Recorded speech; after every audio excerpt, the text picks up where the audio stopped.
TradeTheMBA.com. This is John. This report is for the 10th of June, and all pretty fitting here from that original sell that was back up to 7,600. Here we are at 73s, but very orderly. You're getting your steady decline, brief move back up towards 50%. They tried to break out of that range the other day with the early rise, but we'd already seen from the daily numbers and that it wasn't going to happen. It was just a question of how much could they convince people to, start a rally that they were end up going to be sold into, which is exactly what took place. And once that started, it was pretty clean going through. You can see from the buy configuration with the orange dipping there that we had talked about, where we had the turnaround from shakeout, obviously to higher peak dip relative to the previous one, which was right back here. So you're ending up with a higher pivot, so to speak, coming up from a higher range. And yeah, it did okay. And as soon as the magenta faded, you had the DOC spread, which took place right there. And then it just accelerated. And that's always a key one to look at on the DOC because, one, you already had your sub configuration from the orange coming over green, but broadly, once you had that configuration of the collapse of cyan moving above green and then the pivot of red, that is your holy grail of yeah, now we know we're going down. And sure enough, that's all it took. And then NBI White stays in the lead, and you just watch here, even as orange is just languishing back and around. You get your pivot set up here where magenta now back over along with your orange dip. So you got everything going in the right direction, and you've turned up with your shakeout yellow at that particular stage. And yeah, you get to ride that one back up to the 50% range. It's about clean and simple as it gets. What was wild is when you look at it from like a 5K chart here, the intraday volume run of it.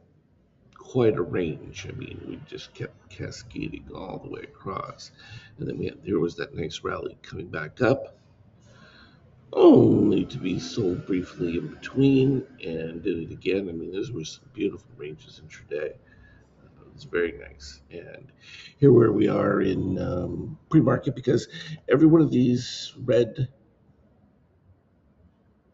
lines from our extreme histogram got to be refilled. And we're literally right at that last run of them right there, which is why the market is down significantly here in the pre-market. They're filling it early. Will it stay down that low for the open? No, that's the question of options. That if they've captured enough people to the underside of the situation, they just have to level out that book. So all pretty clean from an intraday view. When we look at it from the daily, there was no shock with any of this from the original breakdown. DOC spread, all of it pretty much equaling the setup here, and then boom, all the way back to 76%. And given this 76% under these readings, not likely to hold if it tests. So kind of in a danger spot right there because showing a lack of ability to support. So we look at the NASDAQ, see if the NASDAQ's going to take care of the situation and hold things up. And no, NASDAQ's not going to participate. Interestingly enough, too, you get the meeting here now of orange to steel. Cross below with the orange and steel continuing to rise. A bit more bullish, maybe enough to hold things in place. Otherwise, any pivot back up of orange and a separation of steel, look out, because then you're headed towards 50%. And that is a much larger move and will cause people to panic. The usual, the same old thing. Oil, briefly lower, but you have the rise in the conflict. So the market's pretty much basically set. We're not getting any oil there anyway, so it really doesn't matter what's taking place there. We're not getting a resolution anytime soon. I think that there's sort of an understanding that that's taking place. The question will be whether some of the pipelines that they've been trying to build to cross past the Strait of Hormuz, will they be done anytime soon? We don't know. If they are, then whoever's doing that is going to be making an absolute fortune, and that matters. But it's, so CPI, this is what I've been talking about. It's just a matter of waiting for the inflation numbers to come through. It's through the roof. Big shock, and it's not going to stop. So now your rate of inflation returns to back what it was during Biden years. And coming off where we've been at, that's going to be brutal going forward. And that's going to be more of a drain on anything. Um, doesn't change the fact that there's still people that want to buy the new IPOs, and you got to have liquidity to be able to do that. Which means if you've been invested heavy, you've got to sell your stuff, take your gains, so that you have money to buy the latest, greatest.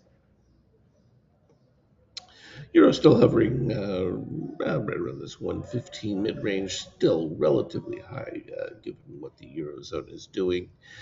Gold continuing to head towards that broader zero, which is right down there around the 4,100 range, and Bitcoin doing likewise at its lows as well. So kind of mimicking each other perfectly, and they're just out of favor at this particular stage. But the gold situation is going to flip around uh, as the reality of that inflationary situation is just building, and it's just going to get ugly fast.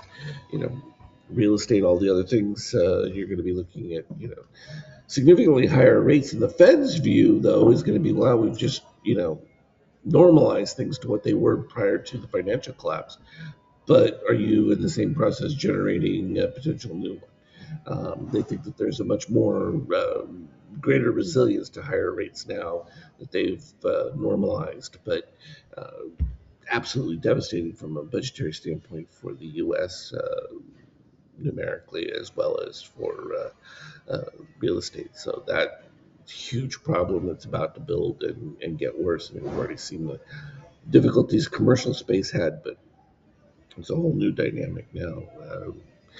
Because as housing goes, usually you can follow the economy, 12 months to 18 months down the road, but this one's going to have a bigger impact simply because at the later part of the year, right in time for elections, is going to get really ugly, particularly since there's going to be zero resolution with this Iran thing.